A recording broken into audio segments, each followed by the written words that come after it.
बाळा, आता का रडत बसला आहेस? आमचं तू ऐकलं असतंस तर, आमचा संदेश ऐकला असतास, आमचा संकेत ओळखला असतास, तर तुझ्यावर ही वेळ आली नसती.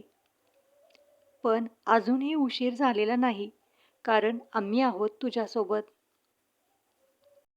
तू अनेक वेळ तुझ्या मनाचं ऐकतोस, पण मन नेहमी बरोबर असतंच असं नाही.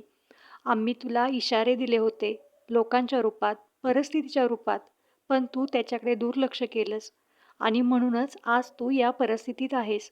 ही शिक्षा नाही रे, ही तुला दिलेली आमच्याकडून शिकवण आहे. तुझ्या प्रत्येक कृतीचं फळ असतं.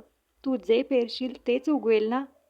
तू चुकीच्या लोकांवरती विश्वास ठेवलास, तू अहंकार केलास, तू सत्य टाळलंस, मग परिणाम वेगळा कसा होईल बरं?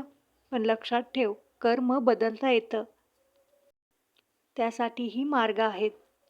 आमचं तू ऐकलं असतंस तर, आमचा संकेत ऐकला असतास तर तुझ्यावर ही वेळ आलीच नसती. पण अजूनही ऐक. आता तरी ऐक. जीवनात 3 गोष्टी लक्षात ठेव. सत्याचा मार्ग सोडू नकोस. वाईट संगतीपासून दूर राहा. अहंकार कधीही करू नकोस.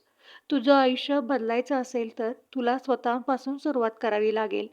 प्रत्येक सकाळी स्वतःला विचार, आज मी काय चांगलं करू शकतो? मनाला विचार, थोडं शांत बस आणि आमचं नाव घे.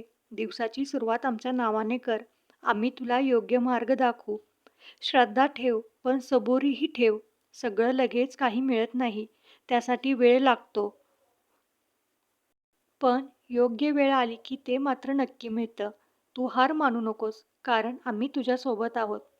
तू पडला आहेस, पण संपलेला नाहीस. ही वेळ तुझी परीक्षेची आहे आणि तू ही परीक्षा पास होणारच, हा आमचा शब्द आहे. आता निर्णय फक्त तुझ्या हातात आहे बाळा. आमचा मार्ग निवडणार ना? आमचं ऐकणार ना? एकदा मार्ग भरकटलास म्हणून तू संपत नाहीस. त्यासाठी आम्हाला शरण ये. आम्ही सांगतोय ते ऐक. नामजप कर. कर्म चांगलं करत राहा. तुझ्या आयुष्याला योग्य आणि चांगलं वळण लागेल. आणि कमेंटमध्ये श्री स्वामी समर्थ लिहायला विसरू नको. हा संदेश तुझ्या काळजाला भिडला असेल तर माझं नाव घे आणि कमेंट करायला विसरू नको.